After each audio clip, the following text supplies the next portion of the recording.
The upper lung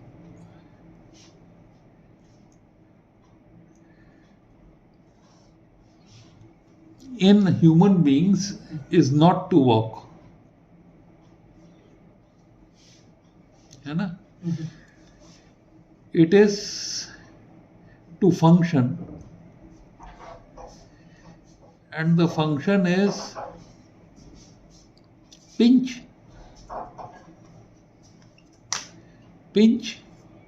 which can be key pinch, which can be forceps pinch, which can be chuck nut pinch, which can be Akausher's pinch.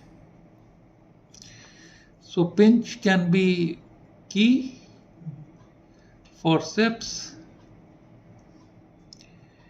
chuck nut like the thing that holds the drill, or Akausher.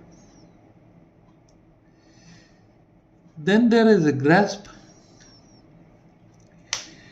The difference between a pinch and the grasp is that in a pinch the MP joint is extended, whereas in a grasp the MP joint is flexed. So the whole finger holds the thing. So this is the grasp. And the third is hook. In the hook, this is the hook, the thumb is not acting at all. Free. Both in pinch and grasp, the thumb goes into opponence and acts in grasp also and hook also. So this is the function of hand. Now to bring the hand into the position of function, for example, if I want to lift this, you need what is called as prehensile function. To bring the hand into a position of function. And that is the position, that is the function of the scapulothoracic joint, scapula and thoracic, the shoulder joint, the elbow joint, the radioulnar joint, and the wrist joint. And this is also dependent on length of the arm and forearm. So all these joints that we study basically support prehensile function in orthopedics. So supposing this topic covers the function of the scapulothoracic and the shoulder joint. So we'll draw the scapula. This is the glenoid cavity. This is the supraglenoid tubercle and this is the infraglenoid tubercle. Here you have the coracoid process. Here you have a suprascapular notch. Here you have the upper border of the scapula. Here you have the medial border of the scapula. And here you have the lateral border of the scapula. So you can see that the scapula is a triangular bone. And we are seeing at its anterior surface. And we see that the lateral angle of the scapula is a cavity like this. And if you look at it from front, it is like this. The anterior border is notched, the posterior border is convex. Here you have the infraglenoid tubercle and here you have the supraglenoid tubercle. So this is the glenoid cavity. Then if you look at the scapula from behind, okay, so supposing you look at the scapula from behind, here will be the glenoid, here will be the lateral border, here will be the coracoid process, which is like this, finger like this. Here will be the suprascapular notch, the superior border. Here is fine. But from here, there is a spine of scapula, which arises like this. And it goes up and becomes the acromion. And this spine divides the scapula into a supraspinous region and an infraspinous region. So this is a shelf-like projection from the posterior border of scapula, which has got a spine of scapula and a deltoid tubercle here. And this is it goes into what is called as the acromion process. Okay. And here you have a notch which connects the supraspinous and the infraspinous space. And this notch is called as the spinoglenoid notch. Right? Then we will place on the scapula the humerus. So this is the head of the humerus. This is the greater tuberosity. This is the bicipital groove, and this is the lesser tuberosity. So here you will have the glenoid labrum. Here you will have the capsule,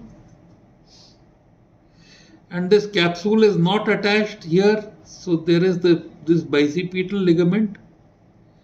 From the supraglenoid tubercle arises the biceps long head, and this passes through this bicipital groove. From the coracoid process arises the short head of the biceps, and both join to form the biceps. All right.